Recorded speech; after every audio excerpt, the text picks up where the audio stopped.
4,7%. Porque às vezes o que nos parece correto nem sempre é. Por que nós temos a austeridade hoje como uma bandeira? Por que nós temos que economizar, cortar, por exemplo, recursos da Previdência, da saúde, da educação, gastar menos em programas sociais? Dizem para pagar o serviço da dívida, para a nossa dívida não aumentar tanto em relação ao PIB e para que nós tenhamos equilíbrio, portanto, financeiro ao Estado brasileiro e retomemos o nosso desenvolvimento. Mas nós temos que fazer uma reflexão se essa dívida que nós temos hoje, impactando o orçamento público, foi uma dívida ocasionada pelo Estado Nacional. É duvidoso isso. Primeiro porque não foi um endividamento para financiamento do setor público em termos de programas e em termos de desenvolvimento, mas efetivamente para financiar os próprios juros da dívida. Em 2012, senador Cristóvão, nós tínhamos um comprometimento do nosso produto interno bruto, né, o nosso PIB, com juros de 4,7%. Esse ano, o nosso comprometimento com juros será de 9%. Nosso gasto com juros é de 500 bilhões de reais. Hoje, todo o funcionalismo ativo e inativo, que é a maior despesa nossa, antes de saúde, educação, dos vinculados, é de 250 bilhões, 260 bilhões. É metade do que nós gastamos com a dívida. Isso não é uma dívida feita pelo Estado Nacional. Muito dessa dívida é da especulação financeira, da venda de títulos no mercado financeiro, da quebra do sistema financeiro americano e que os Estados nacionais, não só o Brasil, mas os Estados europeus tiveram que pagar a conta, porque esses títulos fajutos que foram vendidos na época da crise americana e que quebraram bancos lá, eram títulos comprados principalmente pelos fundos de pensão de vários países. Então, como que se deixaria quebrar? Entram os estados nacionais se endividando para fazer frente a esse processo. E depois fazendo o discurso de austeridade para que a gente possa reduzir nossos gastos sociais e pagar serviço da dívida. E isso parece encantador, porque aí você só pode gastar o que você arrecada, exceto o gasto com juros. Por que não tem nessa PEC, por exemplo, um limitador para a despesa financeira? Nós não temos. Nós temos desde a Constituição de 88 um limite de juros de 12%. Não tem um movimento para que a gente tenha um limite, por exemplo, de taxa Selic. O que justifica o Brasil ter hoje 14,25% de taxa Selic? Eu penso, senador Cristóvão, que a desgraça da presidenta Dilma, em termos políticos, começou quando ela fez um enfrentamento ao mercado financeiro. Quando ela teve coragem, eu estava na Casa Civil, acompanhei isso, quando ela teve coragem de trazer a taxa de juros para um dígito, coisa que nunca tinha acontecido no Brasil. E nós tivemos uma taxa de juros de 7,25%. Isso fez com que os nossos juros fossem 4,7% do PIB. E fizemos isso para ajudar o setor produtivo brasileiro. E junto com isso, fizemos um espaçamento fiscal retirando imposto, retirando tributos da folha de pagamentos. Mas acho que ou não fomos bem compreendidos ou uma parte do sistema produtivo apostava no sistema financeiro para ter o seu retorno. Porque o que aconteceu é que toda a sociedade se incomodou com a redução de taxas de juros. E nós começamos a ter uma ação internacional contra o Brasil, veio de fora para dentro em relação a isso, e aqui nós não conseguimos defender essa política. Por isso que hoje nós temos 9% do produto interno bruto gastos com juros nesse país. Por isso que hoje a gente tem que fazer austeridade. Por isso que hoje vem uma PEC para esse Congresso que está limitando a inflação, todas as despesas orçamentárias. Para a educação brasileira, isso vai ser uma tragédia, porque a conquista de 18% das nossas receitas correntes líquidas com a Constituição de 88 vai por água abaixo, nós não vamos conseguir sustentar. E tenho certeza que os avanços que nós tivemos nos últimos anos, que podem não ter sido aqueles que nós gostaríamos que fossem, mas nós tivemos, esses nós não vamos conseguir sustentar. Eu concedo uma parte a Vossa Excelência. Senadora, eu fui provocado a fazer uma parte quando a senhora usou a palavra alerta, porque eu fiz tantas alertas aqui e que não me deram a menor atenção, diziam que era pessimismo, que não dava, que era mágoa, terminou acontecendo lamentavelmente tudo aquilo que eu vinha alertando aqui, escrevendo, publicando. Então, quando a senhora faz alerta, me toca e eu tenho que ser alertado, sim. Pode ser que eu esteja errado. Vamos falar da austeridade. Eu defendo a austeridade porque o nosso dicionário, é pobre, e não tem uma palavra para dizer o contrário do desperdício. Nós temos desperdício e austeridade. Devia ter uma coisa no meio. O que é lamentável, não leva a bom destino, é desperdício. Desperdício como, por exemplo, subsídios exagerados para a venda de carro, Copa, Olimpíadas, uma quantidade de projetos faraônicos que terminam não sendo concluídos. Isso chama-se desperdício. Certos aumentos, inclusive, de salários, como, por exemplo, nosso aqui, se a gente der salário a nós, isso é desperdício hoje. Estou falando para os senadores. Isso é desperdício. Uma sociedade precisa de não fazer desperdício. A palavra é austeridade. Nada é mais sólido a longo prazo do que uma austeridade no presente. Porque o desperdício no presente leva a desastres no futuro. Ao mesmo tempo, é a questão da velocidade como a gente quer fazer as coisas. Se uma pessoa está no 10º andar, o elevador quebra, a maneira mais rápida é saltar pela janela. Mas não é recomendável. Saltar pela janela do 10º andar é rápido, mas o destino não é bom.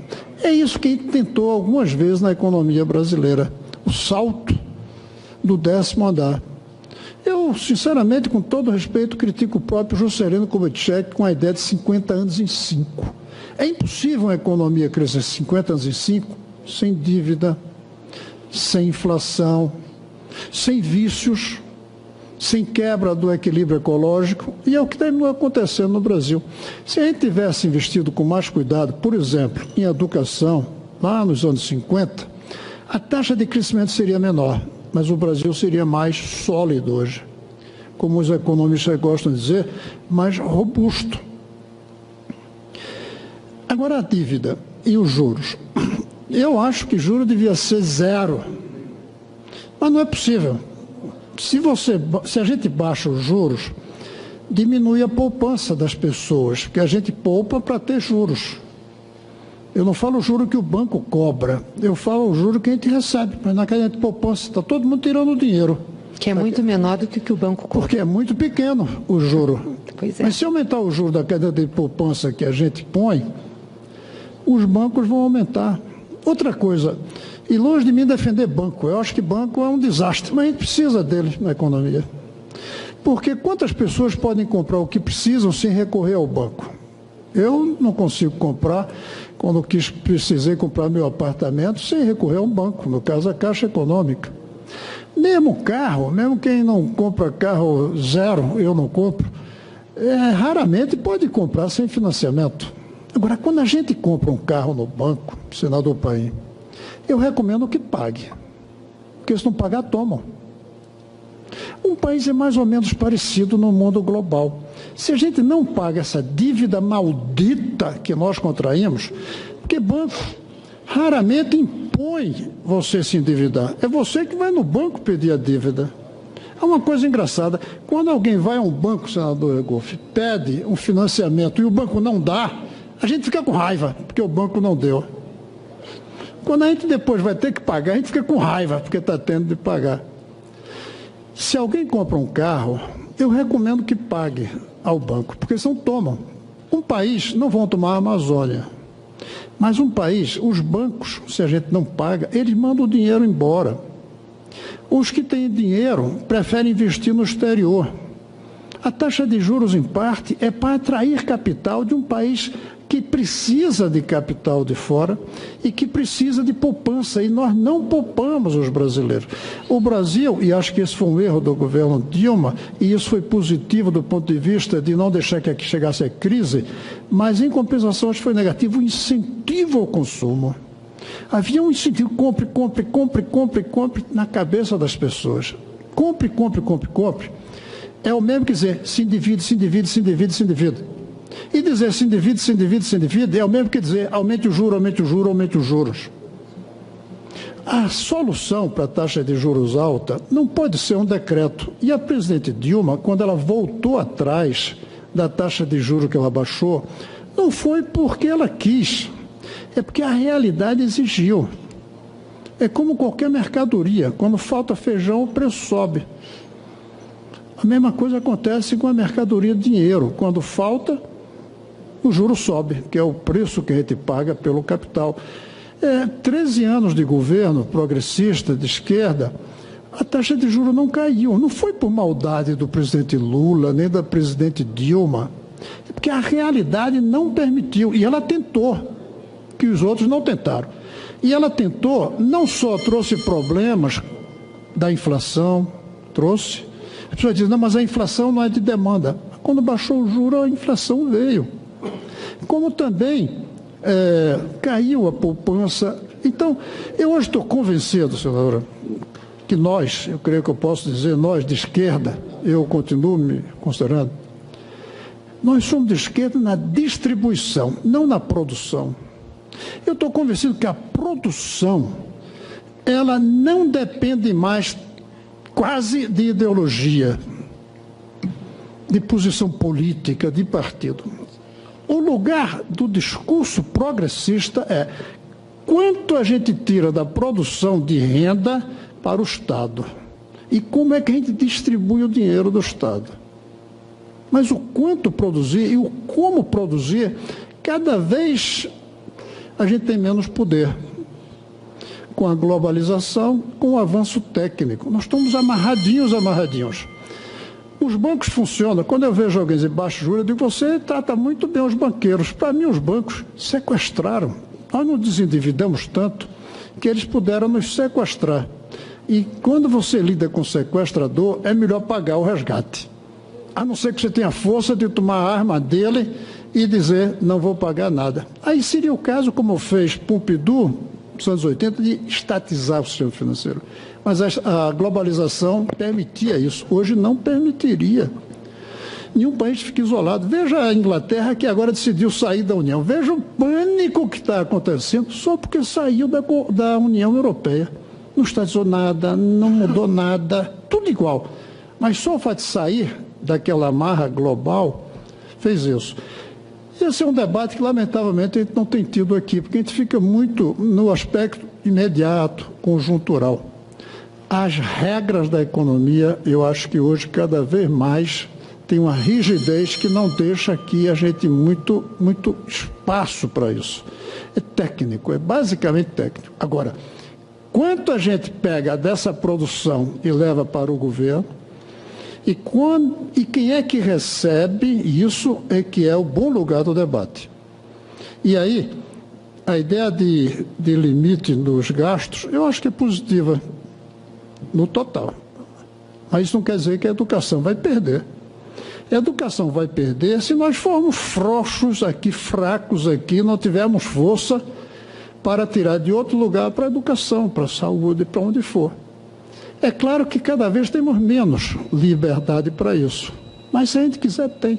Eu provoquei a Uni, um dia desse, que veio me visitar, o presidente da Uni e outros estudantes. Eu disse, até aqui vocês apoiavam a gente a aumentar dinheiro para a educação. Agora eu quero que apoie para aumentar para a educação e apoie de onde eu vou propor tirar esse dinheiro. Que vou trazer propostas de onde tirar. Como apresentei, aliás, a senadora Ângela, na comissão que ela presidiu e que eu fui relator, fontes de financiamento. Eu mostrei ali de onde tirar o dinheiro. Tem.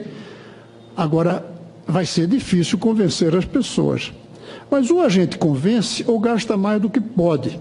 E quando a gente gasta mais do que pode, as consequências vêm depois. O aumento do endividamento, aí vem o aumento da taxa de juros, aí vem também a inflação. Temos que nos acostumar a o que a senhora chamou de austeridade, mas que eu queria uma palavra que fosse o não desperdício.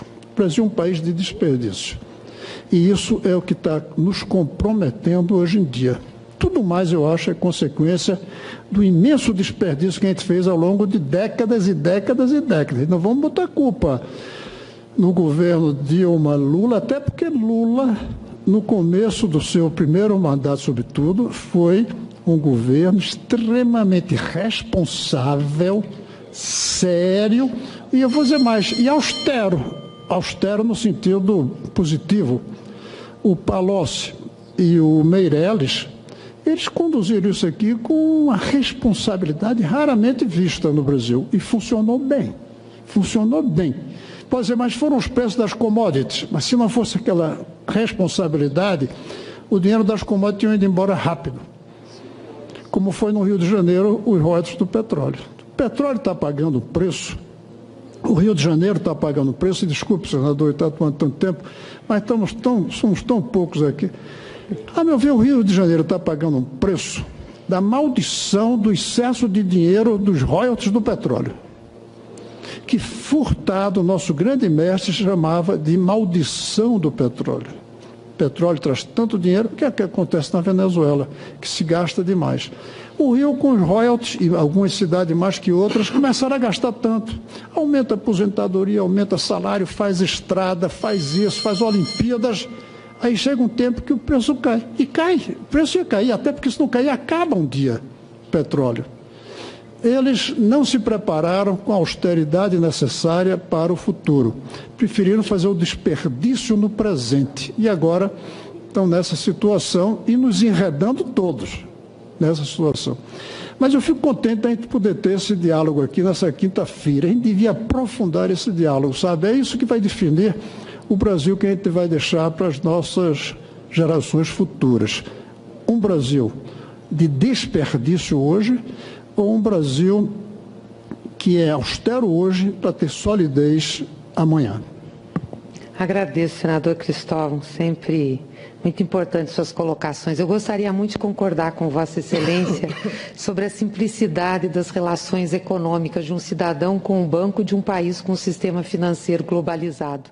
Mas eu não vou falar disso agora.